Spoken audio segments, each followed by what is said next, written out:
早晨，大家好啊！我係 Sam 啊。咁啊，今日介紹銀湖天峰呢個單位啦。咁啊，最近期銀湖天峰咧嘅成交量咧都比較會多活躍少少嘅。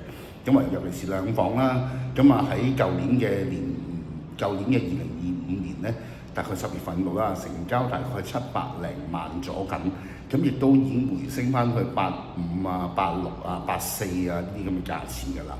咁唯獨是咧係8座23樓 A 咧，點解會成交咗680萬咧？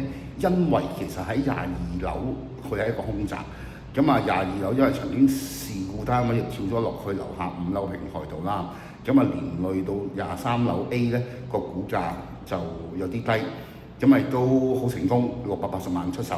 咁今日介紹呢一個銀湖天峰，咁啊高層8座，咁啊28樓 G7 541尺兩房單位，咁啊遠望科學園海景，咁啊唔阻大家啦，大家參觀下單位入邊嘅價格先。好啦，1月份咧我就做咗個8座50樓 G， 咁呢個價錢咧大約係847萬度啦。咁今日賣呢個單位咧，佢業主個開價850萬，咁啊原裝間隔，客飯廳。咁啊露台望翻科學園海景啦，咁其實呢個海景真係好闊，好開心嘅。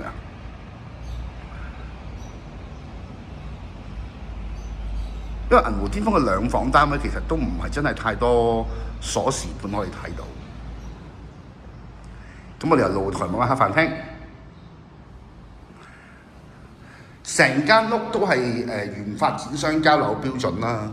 咁啊廚房連接咗工作平台，咁亦都見到單位2部冷氣機㗎啦。咁啊，就算如果換冷氣都唔使大費周章要搭好多個棚啦。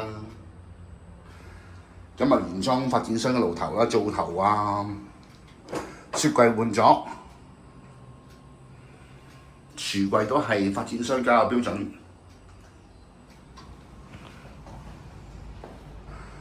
好啦，呢隻即其實入到門口一個小玄關。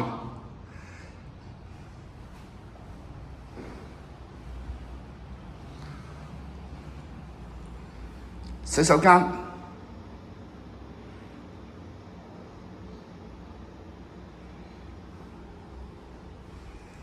睡房都可以遠望到科學園海景嘅。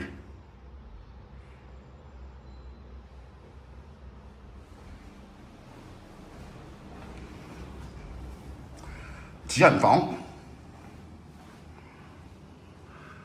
嗱，其實主人房咧，你見到呢個位啦，如果用盡窗台咧，做埋張床咧，其實好多住客咧都會係咁樣做嘅。咁啊，呢個廳就會嗰個呢個房個位置就大咗啦，亦都可以做一個高身到頂嘅大衣櫃。如果大家對呢個單位有興趣，可以 call Sam，電話係9092703290927032，等你電話。